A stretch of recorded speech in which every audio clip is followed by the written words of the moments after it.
Hey guys, my name is Nora Franche, and welcome to the podcast Grateful Blessed Mess, daily reflections for those in the 12 steps. I am a fellow 12-stepper and certified mindset coach, and I am here to introduce you to the value of mindset coaching in your 12-step journey.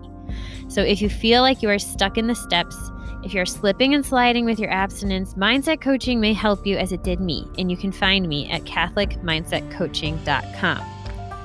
These episodes are meant to invite you in to consider the truths of 12-step wisdom and to join in the very real struggle of living them in action. I hope that it feels almost like a mini meeting, and I invite you to contribute your own share on the Grateful Blessed Mess Facebook group to keep the discussion going. My comments are based on my own experience, so feel free to take what you like and leave the rest. But my hope is to encourage you on your own daily 12-step journey. As they say, you cannot stay clean on yesterday's shower.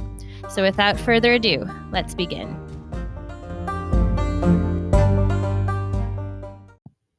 Hey guys, we are reading from Al-Anon's Daily Reader, Courage to Change, page 275, the reading for October 1st.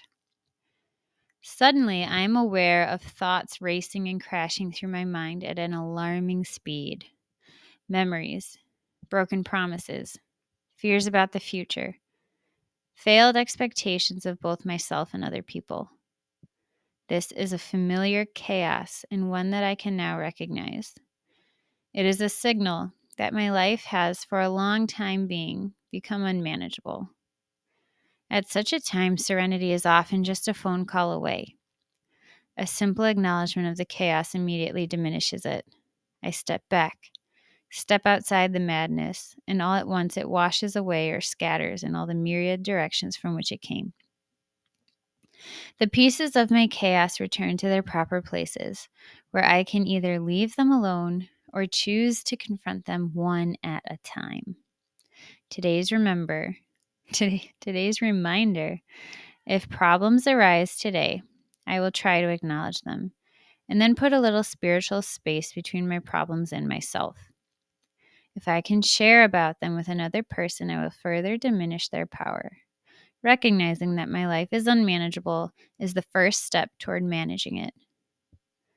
And then the quote from In All Our Affairs: when we bring things out into the light, they lose their power over us.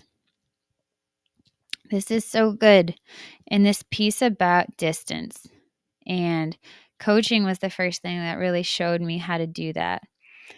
And it's so interesting, even writing something down on paper, a thought that's in your mind, just writing it down on paper gives you distance. It somehow becomes outside of you, something you can look at and study instead of something swimming around in your head. That is very helpful. They talk about speaking it out loud. That is very helpful. You know, it's little things that we intuitively might even do. But when we become aware that, oh my gosh, now I have more space. Now I don't feel like I am this feeling. Now I feel like I am experiencing this feeling.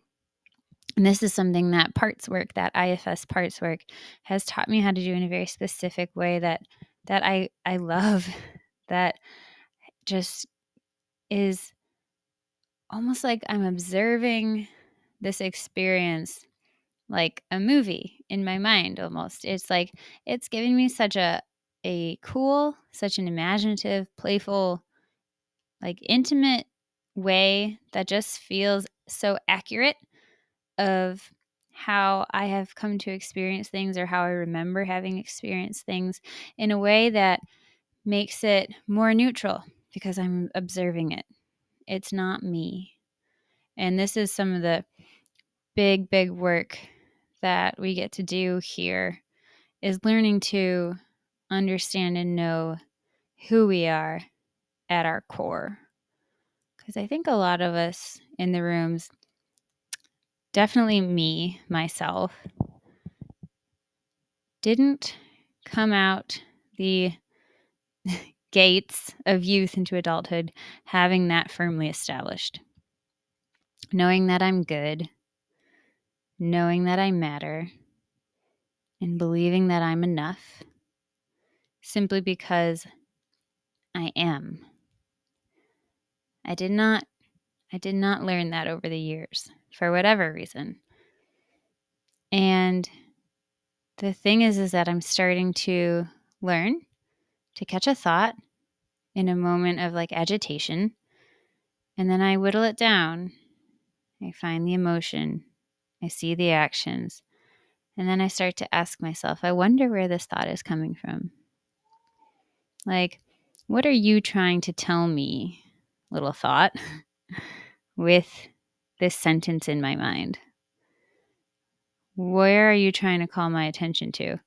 And where is there space in here that needs a higher power to do for it what it can't do for itself?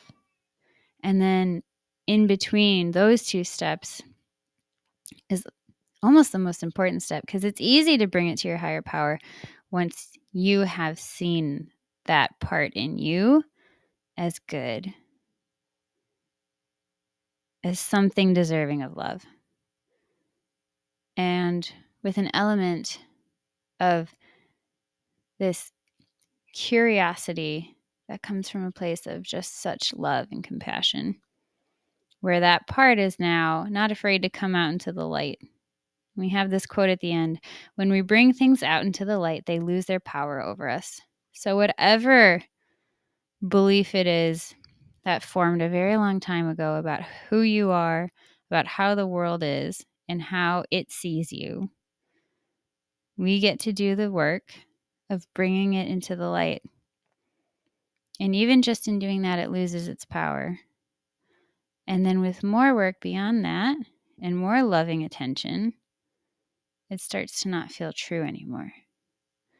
And it can make room for the truth that is so good and accurate and life-giving. That's the work of coaching. Reach out. With that, I pass.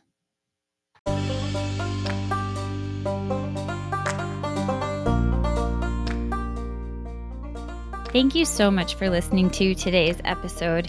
If you feel that mindset coaching could help you on your 12-step journey, please feel free to reach out and find me at catholicmindsetcoaching.com. This is not a replacement for 12-step work. This is something outside of the 12 steps. It is simply something that has a heart for the 12 steps and those who are in it. And so, welcome. If you're here, chances are you may also be a bit of a mess. And I hope that you can learn to find some gratitude in the blessings that have come from your messes.